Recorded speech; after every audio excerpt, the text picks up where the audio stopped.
Yo everybody, it's Yo Ride. So let's get to it. Bring the pain! What's up everybody, it's Heat Override and I'm ready to bring the pain for you this week. Ooh yeah! If you haven't noticed the name of the podcast, we're going to be raging today because it's nothing but Action Jackson talk going on in here. Ooh yeah, as we get ready for another episode of Things That Make Me a Jack! Except this time, I'm not the jerk. I am not the jerk, but this is a perfect segment for what have actually happened between Syko Stu and Raja Jackson. Yes, I'm going to weigh in on it. Why? My podcast is called Bring the Pain. Well, Raja Jackson decided to bring the pain. So I'm going to talk about it. Yeah. Woo! All right. So let's start it out. There's tons of videos coming out right now. Tons of drinking going on behind the scenes before a match. We also have the banter. And of course, we have the infamous can hit.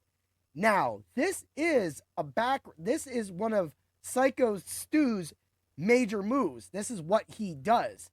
So he thought that Raja Jackson was part of the promo, or so they're saying, right? Also, not only was he not part of the promo, there's rumors saying that he signed a waiver and that things were all waived and everything was going to be good. What I seen from the apology was that Stu knew he was wrong at that point. He gave him a handshake, man to man, said he was wrong. Now, we've all heard stories about the back rooms and the locker rooms at wrestling events or being in a wrestling locker room. Being in a wrestling locker room, there's a lot of untold stories that go on. People have been killed with multiple people in the room, and it takes years to find the right people. It's not a good situation at times. And for me, when I see a situation like this, when I see somebody not understanding what or who or why Raja Action Jackson was in the backstage area, it makes things muddled. Now we have drinking, we have this going on. The can has hit the head. Now, the instant reaction is everybody goes, this boy doesn't know how to sell. However, he didn't need to sell. Prior to this event, Raja Jackson had sustained a concussion from training. Now, that right there plays a key role. When you sustain a concussion, you are not yourself, at least for 24 to 48 hours, sometimes weeks for some people. Some people can't even look at light. Some people have sound sensitivity. There's a lot of things that go on when your brain gets rattled the way Raja's did. Now, I'm not making an excuse for him, but by the end of this episode, you will understand who the jerk is. And it ain't me. Yeah. So, back to the fact. So, we get the apology, and then the show starts. This is when Raja made a bad decision because of the state he was in. I'm going to tell a story. About a year and 6-7 months ago, I was not in a car accident, but a semi had crunched a deer and it sent the deer perfectly into my wheel. It only hit my wheel, 75 miles per hour in rainy conditions. Hit me hard. I got control of my car, but I hit my head on the window. I sustained a concussion. Now I fight. We all know this. I'm a point fighter for TKO Erie, and I fight a lot.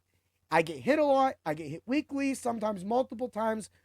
Between Wednesday and Friday, I could say I probably put in 15, 20, 25 sparring matches, maybe 30, maybe less. So I'm getting hit, and I got hit. My effects did not start until the next day. Now I had a lot of adrenaline going through me from Friday night around 8:00 p.m. when this happened all the way to Saturday. I randomly got a headache, a massive headache, and I'm not a guy that gets headaches. So I knew something was wrong. I got a headache. I went upstairs and I went to sleep. Now, this is probably 29 hours after the concussion that I did not know yet. I passed out. I literally passed out, taking a whiz. And I fell. I didn't know, but that's when I knew that I had to go to the hospital and be checked.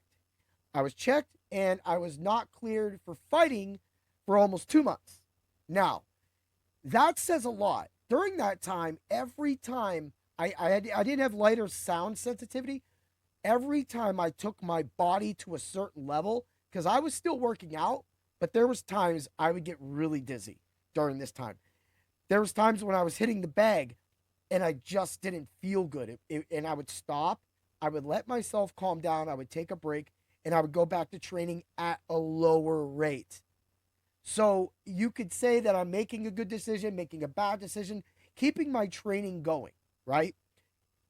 I wasn't hitting the head with a can. And at the end of that video, I do want to say that we'll get to that in a second. So the slam happens and 22 punches happen after that. There's a man sitting there watching this happen. The fact that that man was watching, plus the ref was watching that beating go down and not do anything, shows that they dropped the ball on their end as well too. They could have easily pulled Raja off and slowed down the damage and taken care of that. Instead, what happened is they all watched it. They all watched it because they thought he was putting on a show or he was part of the show. He wasn't part of the show. He was angry. He was hostile. After the show, he left a video of him walking and feeling disrespected. I can feel that. There's times in my life I've been disrespected, and I've had those same rants. Maybe I've had those same rants in front of my wife. My wife, feels bad for me that sometimes I get disrespected. People want to talk down on my podcast. That doesn't really happen a lot. But, if someone comes at me or says something, that's it. I take it to heart. I put a lot of work into this podcast and everything like that and all of the work that I do with my affiliates. So, and I'm keeping it because this podcast is separate from what I normally do. This is who I am. This is things that make me a jack, right? So, he felt disrespected. He sat in that crowd and he contemplated while having in a concussive state, and he made the wrong decision. He made the wrong decision. Should he have been at that event? Should he have been goaded to be back there with those guys? I think that there was a lot of communication breakdown and in this event and what happened. And I think that's why there's thousands of stories coming out and I'm reading through them all. And I'm saying it that this is banter that happens in the backstages that went too far. I mean, Hogan had his ankle broke. We've seen people, I've heard of stories in point fights where one guy literally toyed with one student. The next moment when he had to fight to go for the championship, that student's teammate broke his nose. Now, I have been put in check constantly at these tournaments. I have actually made people mad. There was a guy that earlier this year, actually, I destroyed. No, it was last November. I kept running through him, and I was told. So last year, I had a hard year, of course. My brother passing, my sensei passing, and then, of course, my other friend, Ron, passing. And so I wasn't in the right train of thought. And this is all after my concussion. So I'm in hurt and sorrow from all that going on. And it's coming out in my fighting. If you are naturally an aggressive fighter, it's hard to calm you down. And I'm not saying he gets this from his dad, Rampage, but you do have that. You have that. People pass it on. I seen it passed on in my brother. My brother was a big, mean dude, but he was a softy at first, till he was bullied and became the bully. And that's what kind of happened. The guy kind of messed around and hit him in the head, and he thought that was a little messed up. You hit me with a can. Thought it was funny. He didn't think it was funny. His initial response when he pushed Stu was exactly how he felt. He went into that event, even after the apology, and did what he did. Now, did he know what he was doing? To an extent, but when you turn off, you go to it. One of my teammates, Tony, actually was disqualified in an MMA match in the octagon because it's amateur, and he did a ground and pound. and he did not stop. The match was over. The match was called. He had won, but then the ref comes over and suplexes him immediately, which dazes Tony, which was pretty brutal. That was a brutal suplex. I was I was a little mad at the ref for doing that. Shouldn't be saying you take somebody, you throw them off, you don't do a full suplex. My boy Tony got full suplex, right? Because he couldn't stop. So you're asking somebody in a concussive state to stop, to know how to stop himself, and they can't.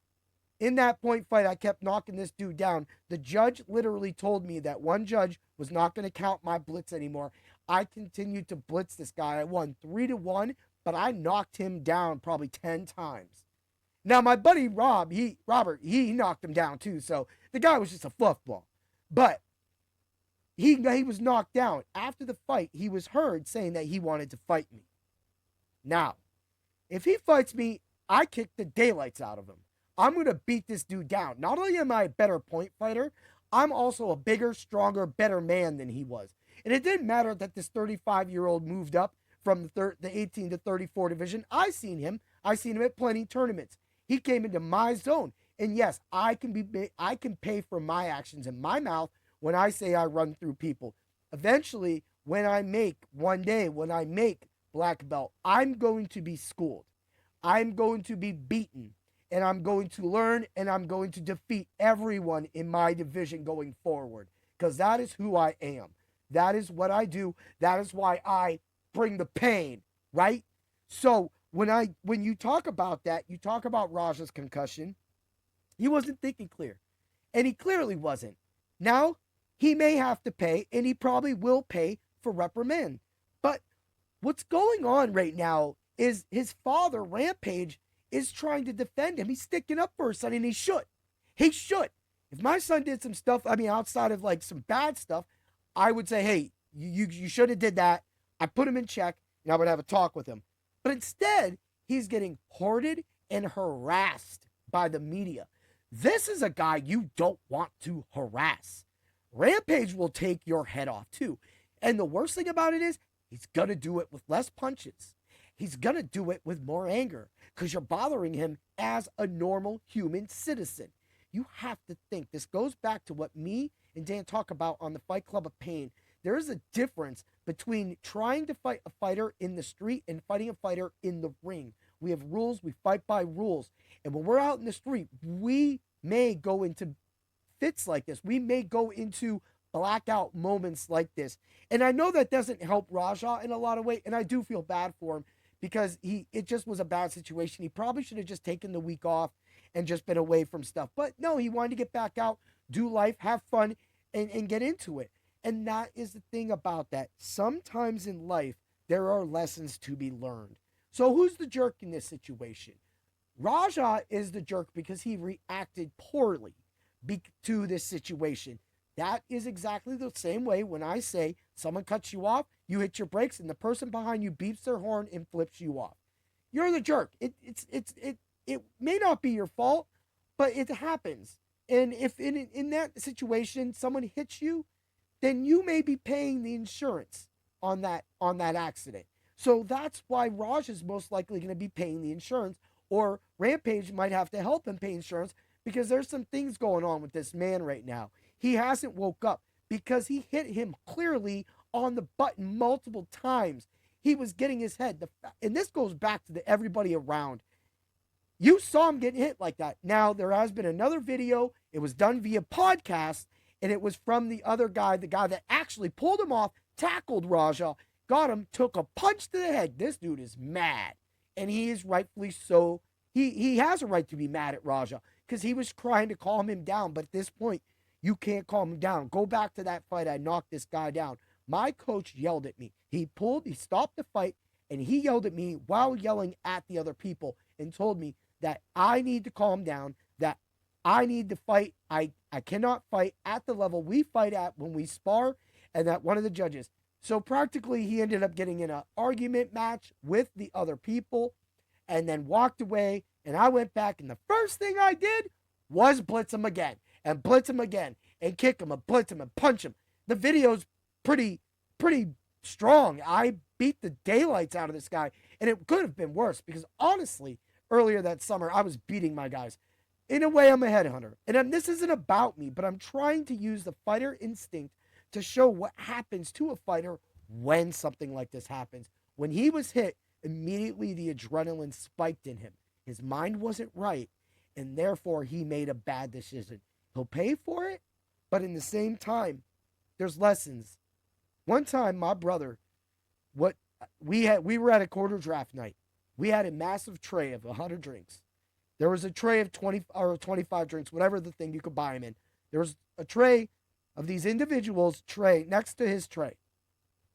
Mistakenly, my brother took one of the drinks off of that tray and drank it. One of the guys got mad. I saw it going down. I said, hey guys, our trays are next to each other. So I picked up a drink from my tray and I put it on that tray. And I said, Tommy, you can't drink other people's drinks. He said, oh, I'm sorry. Apologize. The dude's boy went up on my brother and put his belly on my brother's shoulder. Now, they didn't know that we had 10 people behind us, right? It was just these 3 dudes. My size, 3 dudes, 5'10" to maybe 6 foot. My brother was a 6'4", 380-pound trucking monster. And this is not the Tommy that passed away last year. This is the Tommy that was the Syko. This is the Tommy that was fighting for $100 at trucker stops. This is what my brother did, right? He fought. He fought his entire life. So, he stood up and he towered all 3 of them. And then the mood changed. All 3 started surrounding my brother. I stepped in, and then all the security guards stepped in. My brother was going to destroy all 3 of those guys. And it started over a misunderstanding. There was an apology, and they went further, and my brother was ready to solve that problem. In life, you have to be ready for somebody to be a jerk and solve that problem. Not justifying what Raja Jackson did, but I will say, watch what you do to people, because I heard that video after that event, that man was feeling real disrespected. Have a great day, everybody, and always remember to bring the pain, but be smart about it. Yeah.